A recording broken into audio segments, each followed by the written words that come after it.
Mr. Speaker, the government published its plans for day-to-day spending in the spring budget in March. But when I arrived at the Treasury, on the very first day, I was alerted by officials that this was not how much the previous government expected to spend this year.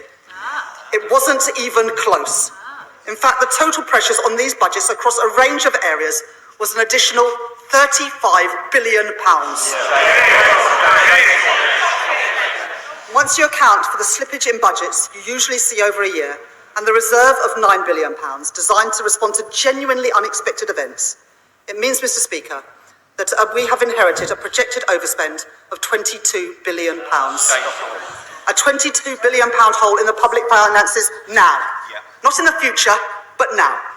£22 billion of spending this year that was covered up by the party opposite.